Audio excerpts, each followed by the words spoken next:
আচ্ছা ঠিক আছে, যারা আসছে তারা তো আসছে আলহামদুলিল্লাহ, যারা আসে নাই তারা আজকে ক্লাস মিস করবে। আজকে ক্লাসের টপিকটা খুব গুরুত্বপূর্ণ ছিল। আজকে ক্লাসে আমরা একটা হাদিস শিখবো এবং সেই হাদিস নিয়ে আলোচনা করবো, ঠিক আছে?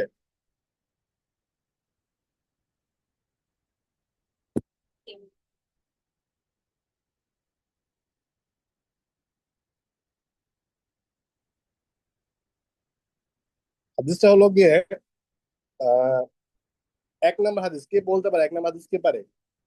এখানে কেউ আছে 1 নম্বর হাদিস শোনাতে পারবে?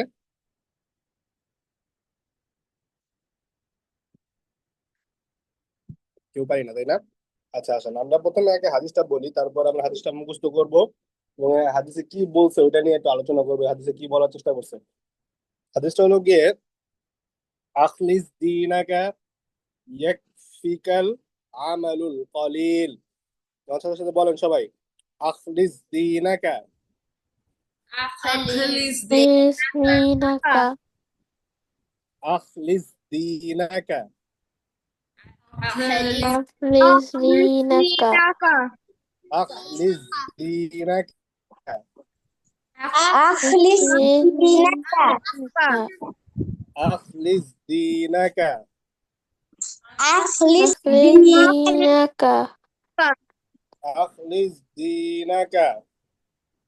أخلص أخلص دينك دينك আখলিস দিনাকা أخلص أخلص دينك دينك ইয়াকফিকাল يكفيك আমালুল কলিল।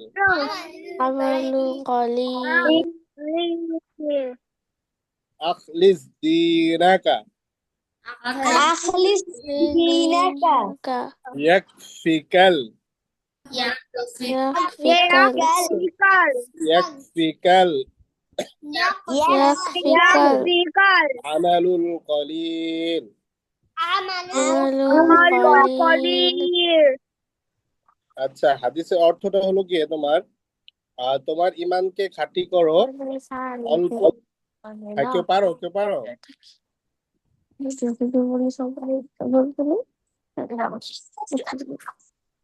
হাদিসটা কারো মুখস্থ হয়েছে?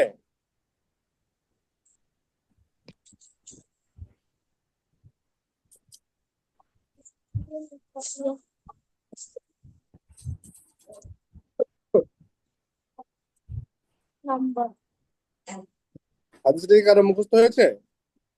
স্যার আমি বলবো অর্থ। বলো হাদিসটা, বলো হাদিসটা বলতে পারবে? আখলিস দীনাকা ইয়াকফিকাল আমালুল কলিল। আচ্ছা ঠিক আছে, হাদিসের অর্থটাকে বলো তো। তোমার ইমানকে খাঁটি করো, অল্প আমলি নাজাতের জন্য যথেষ্ট হইবে। আচ্ছা ঠিক আছে, এই হাদিসে কি বলতে চাইছে এটাকে আমরা বুঝতে পারি যে হাদিসে আসলে কি বলতে চাইছে? তোমার ইমানকে খাঁটি করো, অল্প আমল ওই নাজাতের জন্য যথেষ্ট হইবে। আচ্ছা আমি বুঝাই দিই আজকে। হাদিসের মূল কথা হলো গিয়ে যে মানুষের ইমান যদি খাঁটি না হয়, মানুষের ইমান যদি খাঁটি না হয় তাহলে সে যত বড়ই আমলদার হোক তার আমলের কোনো ফায়দা নেই। কথা বুঝতে পারছো? সে যত বড় আমলদার হোক তার আমলের কোনো ফায়দা নাই যদি সে খাঁটি ইমানদার না হয়। খাঁটি ইমানদার বলতে যদি সে আল্লাহকে মনে প্রাণে বিশ্বাস না করে, নবীকে মনে প্রাণে বিশ্বাস না করে, তবে তার আমল কোনো কাজেই আসবে না। বুঝা গেছে? সে যদি ধরো ইসলামের 5টি স্তম্ভ, কয়টি স্তম্ভ? 5টি স্তম্ভ। ইসলামের 5টি স্তম্ভ কি?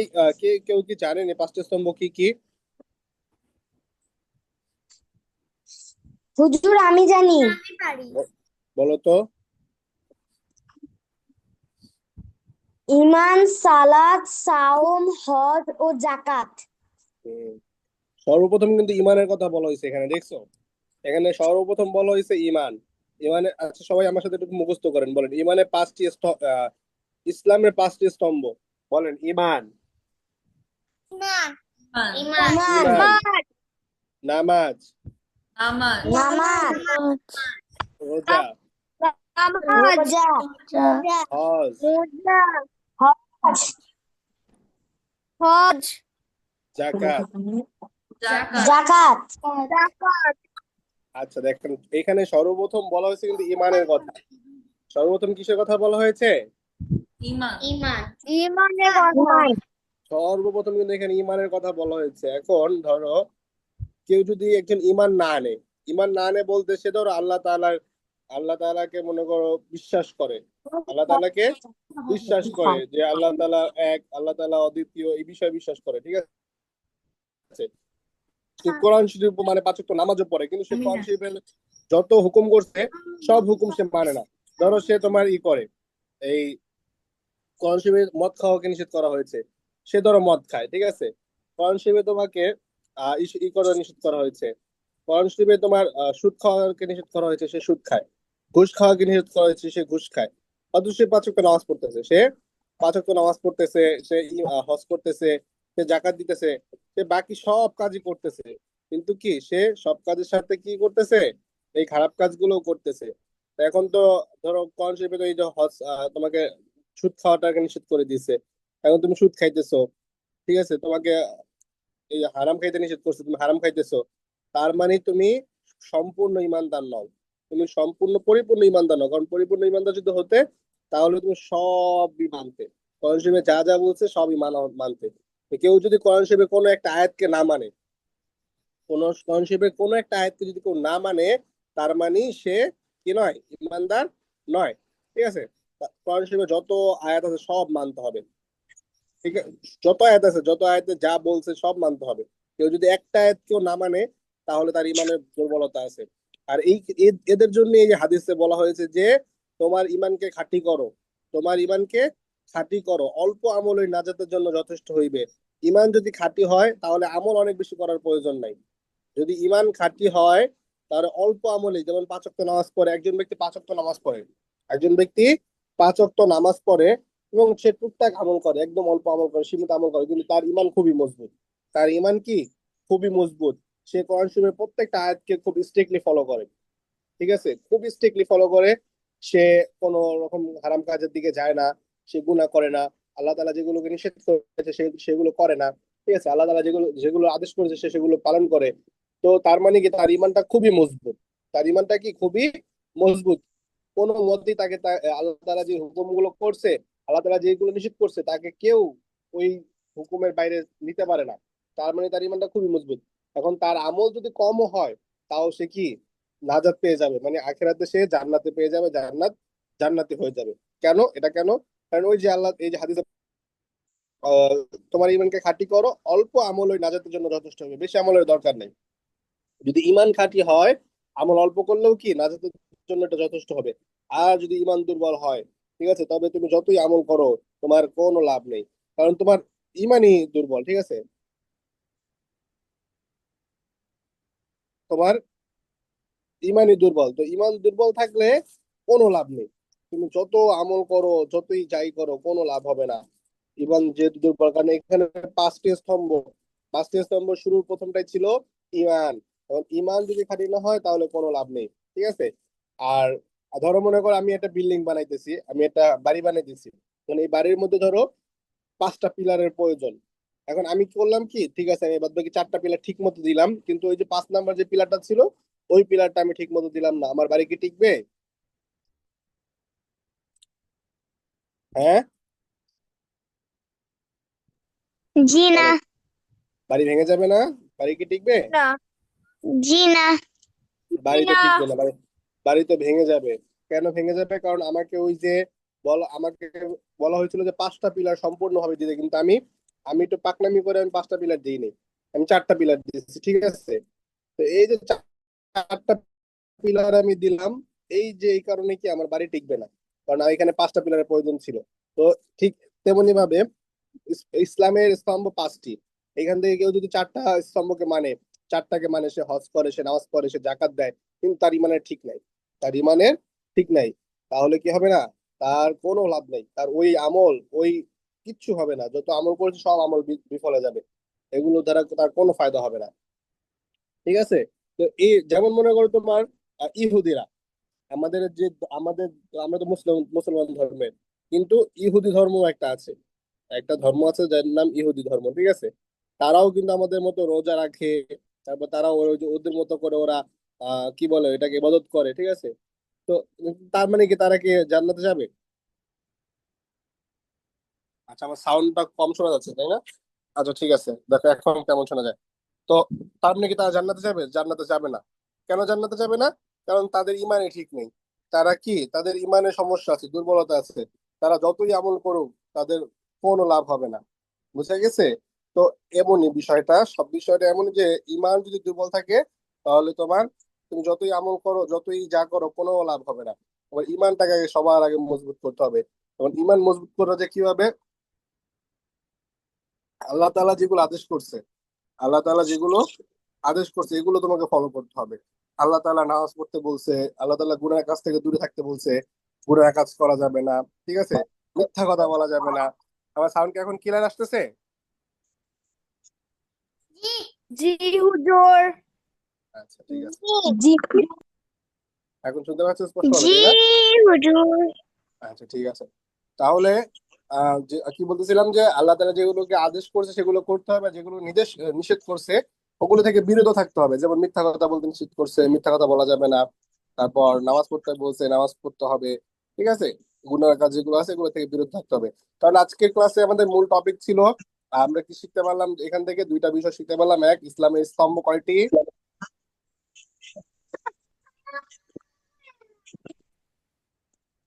ইসলামের স্তম্ভ কয়টি?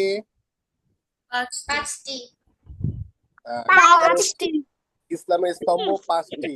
ইমান, হ্যাঁ, ইসলামের স্তম্ভ পাঁচটি। ইমান, না, সর্বপ্রথম ইমান আনতে হবে। দেখো ইসলামের স্তম্ভ পাঁচটি, পাঁচটি কিভাবে সুন্দরভাবে সাজানো হয়েছে। ইমান, নামাজ, তারপর রোজা, তারপরে হজ, তারপরে জাকাত। সর্বপ্রথমে যেটা তোমার ইমান আনতে হবে, যখন ইমানটা ঠিকঠাক হয়ে যাবে তোমার, যে হ্যাঁ তুমি এখন আল্লাহ তাআলার সমস্ত হুকুম মানো, আল্লাহ তাআলা যা বলছে তোমাকে, তোমার ইমান মজবুত, আল্লাহ তাআলা যে এক, আল্লাহ তাআলার যে কোনো শরিক নাই, এই বিষয় কি তুমি খুবই, তোমার ইমানটা খুবই মজবুত যে আল্লাহ তাআলার কোনো শরিক নাই, আল্লাহ তাআলা এক, ঠিক আছে? এবং আল্লাহ তাআলা যে নবী রাসূল পাঠাইছিলেন তারা সত্য, তার যে কিতাব আছে কোরআন, এই কোরআনটা সত্য কিতাব। এই সমস্ত বিষয়ের উপর যখন তোমার ইমান মজবুত হয়ে যাবে, তারপরে তোমার সর্বপ্রথম কাজ হলো তোমার নামাজ পড়তে হবে। 5 ওয়াক্ত নামাজ তোমাকে পড়তে হবে। তারপর যখন তোমার নামাজটা যখন সম্পূর্ণ হয়ে যাবে, হ্যাঁ তুমি এখন 5 ওয়াক্ত নামাজ পড়ো, তারপরে তোমার কাজ হলো গিয়ে হজ করতে হবে, এই সরি না, রোজা রাখতে হবে। রোজা ছাড়া যাবে না, রোজা রাখতে হবে। রোজাকে আল্লাহ তাআলা খুবই গুরুত্ব দিয়ে বলছে, ঠিক আছে, রোজা রাখার কথা, ঠিক আছে? তো রোজা রাখা, তারপরে বলছে যে হজ করতে। এখন হজের বিষয়টা হলো গিয়ে, হজ সবার জন্য ফরজ হয় না। যাদের টাকা পয়সা আছে, যারা একটু বড় লোক, তাদের জন্য আসলে হজটা করা বাধ্যতামূলক। তারপর হলো গিয়ে তোমার আবার আছে তারপর কি জাকাত। জাকাতটাও যারা আসলে একটু ধনাঢ্য, যাদের টাকা পয়সা আছে, তাদের জন্য আসলে হজটা করা বাধ্যতামূলক, ঠিক আছে? কিন্তু যাদের টাকা পয়সা নাই, গরিব, হ্যাঁ, তোমার দেখা যায় যে অনেকেই আছে যাদের টাকা পয়সা তেমন বেশি নাই, তাদের জন্য কি হজটা তেমন বাধ্যতামূলক নয়, ঠিক আছে? কিন্তু বাকি যে এই এই দুইটা স্তম্ভ বাদে বাকি যে তিনটা স্তম্ভ রয়েছে, এগুলোকে কিন্তু সঠিকভাবে পালন করতে হবে। সেগুলো কি কি? ইমান, নামাজ, আর হলো গিয়ে রোজা। এগুলো কিন্তু তোমাকে করতে হবে। তুমি গরিব দেখে তুমি এগুলো করবে না এমন কিন্তু হবে না, এগুলো করতে হবে, ঠিক আছে? যাই হোক, তো আমরা ইসলামের 5টি স্তম্ভের মধ্যে থেকে একটা স্তম্ভ নিয়ে আজকে আলোচনা করলাম, সেটা হলো গিয়ে ইমান। কয়টা স্তম্ভ নিয়ে আলোচনা করেছি?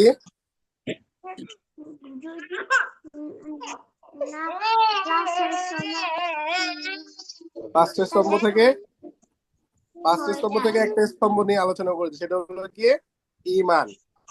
আর বাকি রয়েছে কয়টা? আর বাকি থাকে কয়টা? চারটা। আর বাকি থাকে 4টা। ওই 4টা নিয়ে আমরা পরবর্তী ধাপে ধাপে প্রতি ক্লাসে এক একটা করে নিয়ে আলোচনা করব। তো আজকে আমরা একটা হাদিস শিখলাম। হাদিসটা হলো গিয়ে আখলিস দিনাকা ইয়াকফিকাল আমালুল কলিল, ঠিক আছে? এই হাদিসটা কিন্তু আমি তোমাদেরকে পাঠাই দিব, গ্রুপে গ্রুপে লিখে লিখে পাঠাই দিব। এই হাদিসটা তোমরা সবাই মুখস্থ করে নেবে। আমি আগামী ক্লাসে কিন্তু তোমাদেরকে জিজ্ঞাসা করব যে হাদিসটা বলো। আমি এই যে ক্লাস শেষ করি এটা লিখে তোমাদেরকে সুন্দর করে গ্রুপে পাঠিয়ে দিব। আমি আবার বলতেছি, হাদিসটা খুব সুন্দর করে উচ্চারণটা সুন্দর করে শুনো। হাদিসটা হলো গিয়ে আহ আখলিস দিনাকা ইয়াকফিকাল আমালুল কলিল। ঠিক আছে, হাদিসের অর্থ হলো গিয়ে তোমার ইমানকে খাঁটি করো, অল্প আমলই নাজাতের জন্য যথেষ্ট হইবে। ঠিক আছে, এই একটা হাদিস শিখলাম আমরা। আর শিখলাম হলো গিয়ে ইসলামের স্তম্ভ কয়টি? 5টি। ইসলামের স্তম্ভ কয়টি?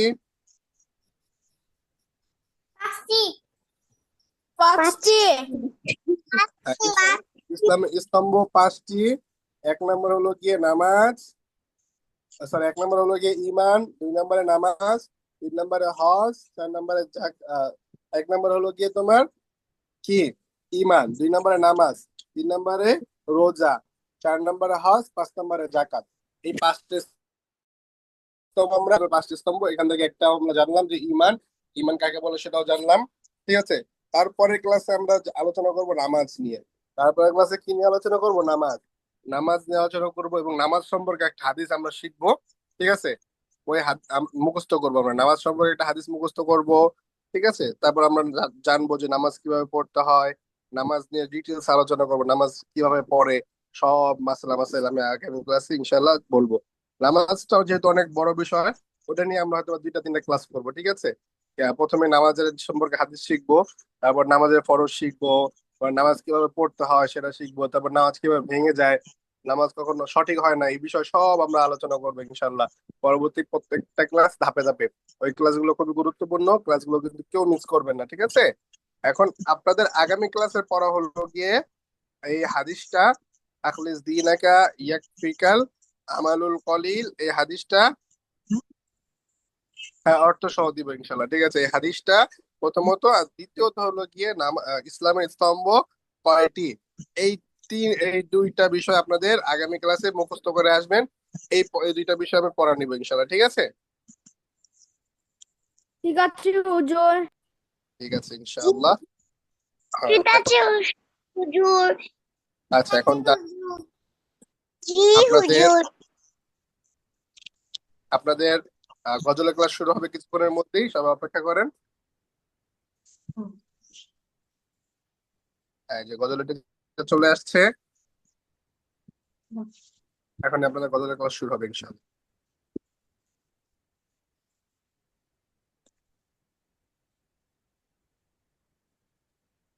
জি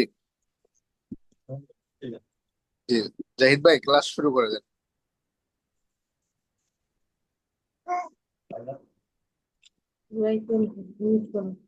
আসসালামু আলাইকুম ওয়া রাহমাতুল্লাহি ওয়া বারাকাতুহু। আসসালামু আলাইকুম ওয়া রাহমাতুল্লাহি ওয়া বারাকাতুহু। ওয়ালাইকুম ওয়া রাহমাতুল্লাহি ওয়া বারাকাতুহু। ওয়ালাইকুম আসসালাম ওয়া রাহমাতুল্লাহি ওয়া বারাকাতুহু। সবাই কেমন আছো? আলহামদুলিল্লাহ হুজুর, ভালো আছি। ভালো আছি, আপনি কেমন আছেন? জি আমরা ভালো আছি, আপনি কেমন আছেন? আলহামদুলিল্লাহ, আমিও ভালো আছি।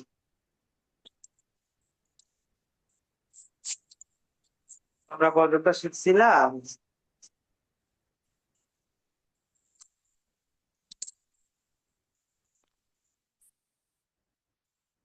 আজ শিখছিলা যতটুকু শিখাইছিলাম?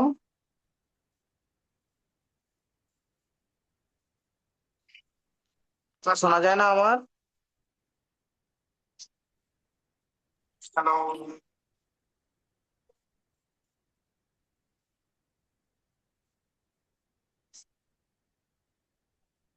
মিউট খোলো, সবাই মিউট খোলো।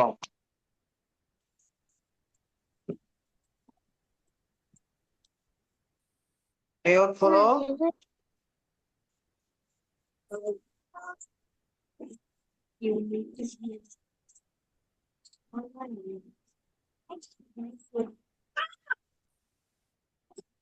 সবাই মিউট খোলো। গজলটা যতটুকু শিখাইছিলাম শিখছিলা তোমরা? জি। সবার আগে কে শোনাবা?